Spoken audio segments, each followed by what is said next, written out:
सबैजनालाई नमस्ते। आज पनि नयाँ भिडियो लिएर तपाईहरु सामु आएको छु र आज चाहिँ हामीले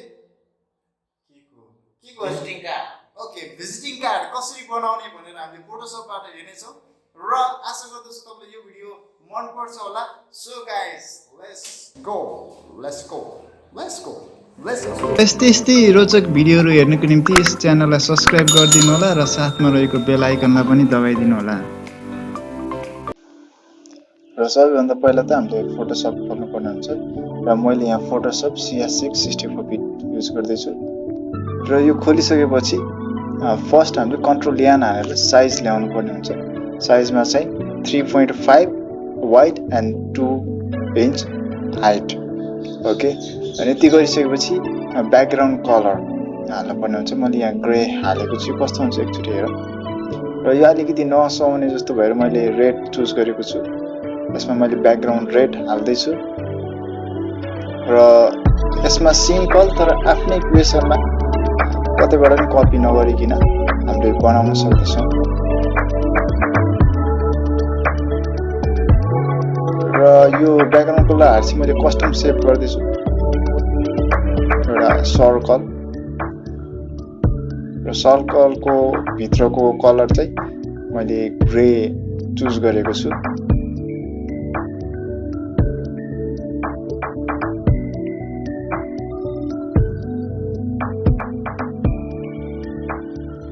यसलाई ठिक्क मिलाएर एजहरुमा ठ्याक्क हेरेर मिलाएर हामीले राख्न सक्छौं।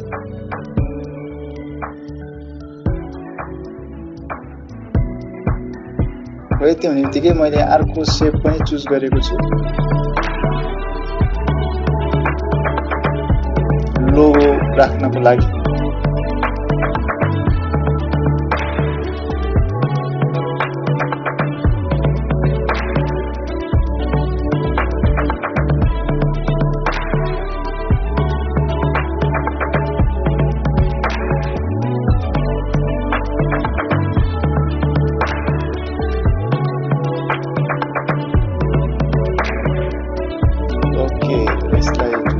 केही गर्नु पर्दैन, सिम्पल तपाईले यसलाई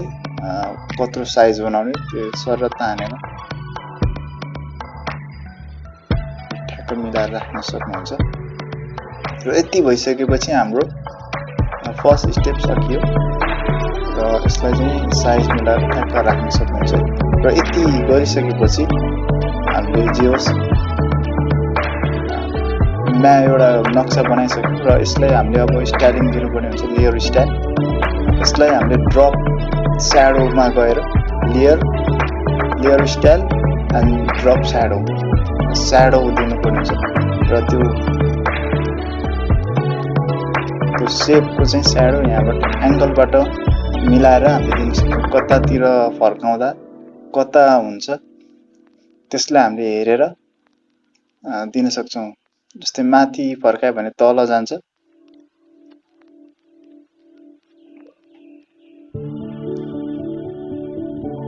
र यसलाई 0 मा राख्यो भने राम्रो हुन्छ जस्तो लाग्यो। र स्प्रेड साइज, त्यसपछि डिस्टेन्स एडजस्ट आफैले गर्न सकिन्छ अलि सुहाउने किसिमको ब्याकग्राउन्डमा हेरेर।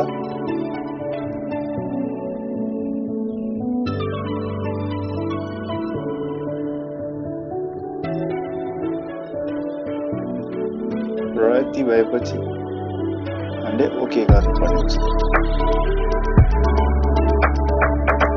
र यति भइसक्यो। अब म चाहिँ लोगो ल्याउँदैछु। अब म सिम्पल आफ्नै यही मेरो च्यानलको लोगो लिएर आउँदैछु। PNG मा छ। PNG मा बनाउनु भयो भने सजिलो हुन्छ लोगो ल्याएर राख्नको लागि।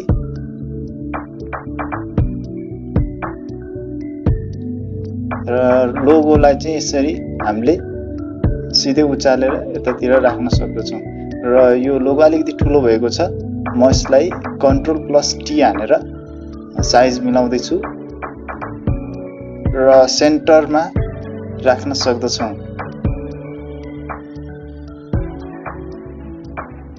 ठीक छ। यति भएपछि लोगो पनि हाम्रो सेट भयो। यसमा तपाईले जस्तो चाहनुहुन्छ त्यस्तै लोगो राख्न सक्नुहुन्छ र लोगोलाई पनि हल्का लेयर स्टाइल दिउँ यसलाई हल्का स्याडो हालेर ड्रप स्याडो देन साइज बढा हुन्छ यति भयो लोगोको पनि काम सक्यो अब हामीले टेक्स्ट लेख्नु पर्ने हुन्छ टेक्स्ट चाहिँ तपाईलाई जता ठीक लाग्छ जता सुइटेबल लाग्छ त्यतै आफ्नै डिजाइनमा लेख्न सक्नुहुन्छ टी मा जानुस् र टी मा गएर ब्याकग्राउन्डलाई सिलेक्ट गरेर हामीले टेक्स्ट लेख्न सक्छौं र कलर चाहिँ व्हाइट मा राख्नु पर्ने हुन्छ किनभने व्हाइट मा राखेर लेख्नु भयो भने राम्रो हुन्छ र म यहाँ क्रस क्रिएसन लेख्दै छु र तपाईले आफ्नो नाम लेख्न सक्नुहुन्छ अथवा आफ्नो कम्पनीको नाम अफिसको नाम जेसुकै पनि तपाईले लेख्न सक्नुहुन्छ र क्रस क्रिएसन मैले यसरी राखेको छु एउटा स्याम्पलको लागि मात्र यसलाई साइज पनि आफूले सुहाउँदो किसिमको साइज राख्न सक्नुहुन्छ कन्ट्रोल टी हानेर मिलाउन सक्नुहुन्छ र यसलाई सेन्टरमा राखौं ओके यति भएपछि भयो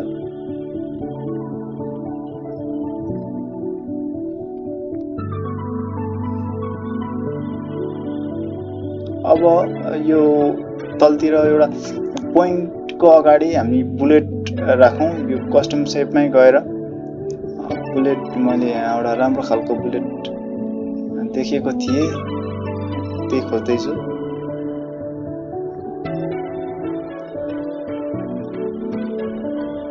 तपाईले जुनसुकै बुलेट पनि राख्न सक्नुहुन्छ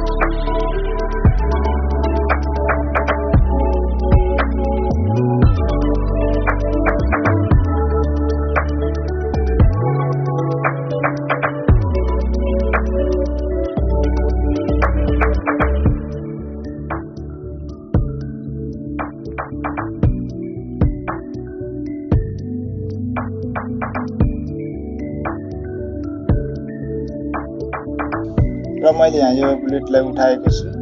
र यसलाई मैले यहाँ सानो सुहाउने किसिमको यो भन्दा सानो बनाउन सक्नुहुन्छ अलि राम्रो देखिन्छ मैले क्लियर देखाउनको लागि अलिकति फन्टहरु पनि ठुलो बनाएको छु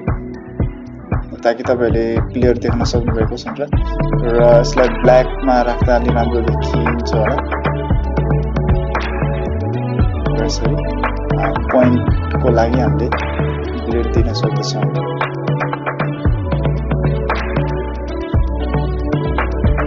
र मैले यहाँ चाहिँ अब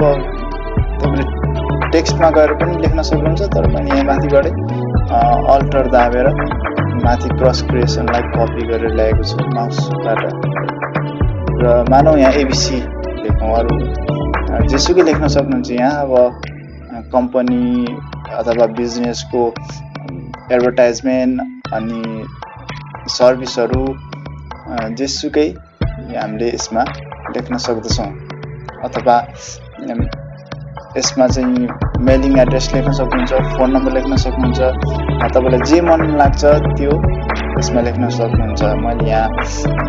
एबीसी मात्र लेखेको छु यसमा तपाईको इच्छा ओके क्यापिटलमा लेखौँ है एबीसी यति भएपछि हामीले यसलाई हामीले यो जुन टाइटललाई हामीले फेरि पनि कपी गरौँ अल्टर सँग माउसले क्लिक गरेर अनि यहाँ चाहिँ फोन नम्बर मनी लेखौँ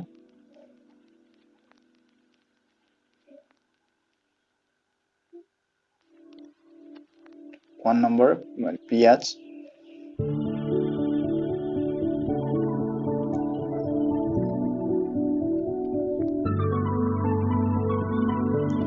आज स्याम्पलको लागि मैले यहाँ मानव एउटा फोन नम्बर दिएको छु र यसको पनि साइज कन्ट्रोल टी हानेर एडजस्ट गर्न सक्नुहुन्छ र फोन नम्बर र मेलिङ एड्रेस चाहिँ सकभर अलिकति सानै गरेको राम्रो देखिन्छ अरु सर्भिसहरू अलिक फन्ट ठुलो गऱ्यो भने नि फोन नम्बर र मेल चाहिँ हल्का सानो गरेको राम्रो देखिन्छ स्ट्यान्डर्ड साइज इमेल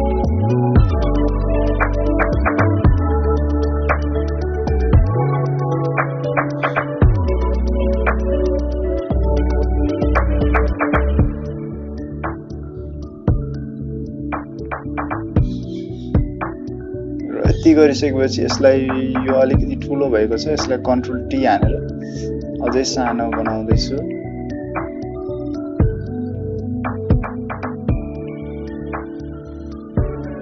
र फोन नम्बरलाई नि मैले अलिकति सानो बनाएर मिलाएर राख्दैछु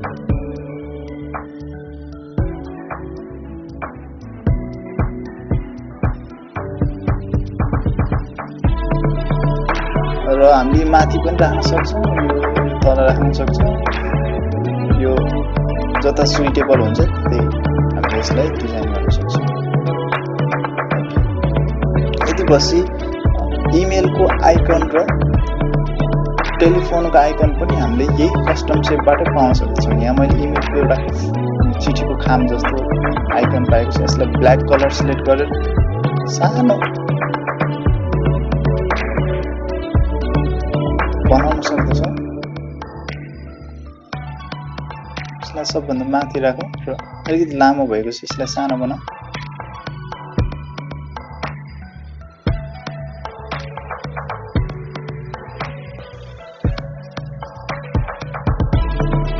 त्यसै गरी कस्टम सेटमा गएर टेलिफोनलाई पनि यहाँ टेलिफोनको जस्तो आइकन छ फोनलाई पनि हामीले इमेलको जसरी नै ड्र गर्न सक्दछौँ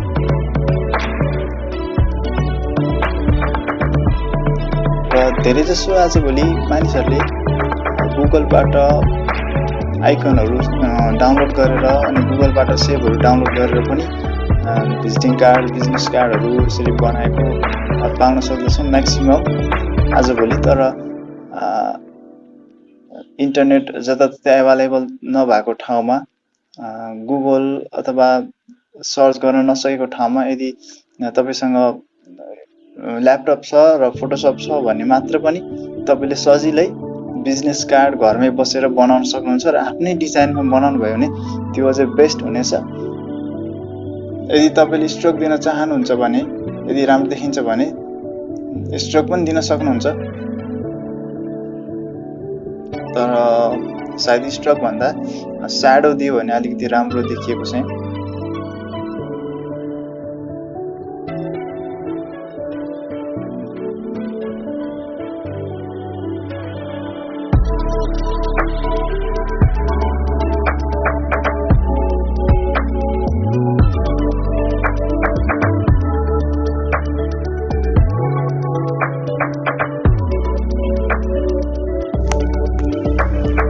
यति गरिसकेपछि हामीले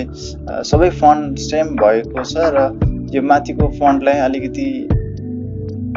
अर्कै फन्ट बनाऊ अलिक ठुलो बनाएर र टेक्स्टमै क्लिक गरेर यसलाई सेलेक्ट गर्नुहोस् टी सर्टकट टी क्लिक गर्नुहोस् र यसलाई मैले साधारण यो फन्ट दिउँ सायद यो फन्ट राम्रो देखिएको छ र यसलाई चाहिँ मैले रेड कलर चुज गर्दैछु ओके र यसरी हाम्रो एउटा भिजिटिङ कार्ड बनेको छ र तपाईँले सजिलै घरमा बसेर विदाउट इन्टरनेट कुनै पनि रिसोर्सेस कुनै पनि फोटो डाउनलोड नगरिकन सिम्पल तरिकाले यस्तो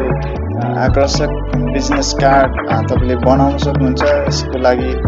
तपाईँले कुनै पनि तालिम लिनु पर्दैन कुनै पनि कोर्स लिनु पर्दैन तपाईँले मात्र यसलाई ध्यान दिएर हेर्नुभयो भने तपाईँसँग यदि ल्यापटप छ र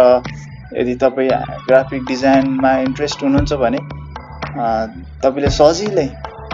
यो भिजिटिङ कार्डलाई यति स्ट्यान्डर्ड रूपमा चाहिँ बनाउन सक्नुहुन्छ र यसलाई बनाइसकेपछि हामीले BSD मा सेभ गर्न सक्छौँ र JPG मा सेभ गर्नुभयो भने मोबाइलमा पनि हामीले पछि हेर्न सक्छौँ। र जतिजनाले यो भिडियोलाई अन्तिमसम्म हेरिदिनु भयो सबैजनालाई धेरै धन्यवाद भन्न चाहन्छु। र आउने दिनहरूमा यस्तै भिडियोहरू लिएर आउनको निम्ति कृपया यस च्यानललाई सब्सक्राइब गरिदिनु होला र साथमा रहेको बेल आइकनलाई पनि दबाइदिनु होला ताकि नयाँ अपडेटहरू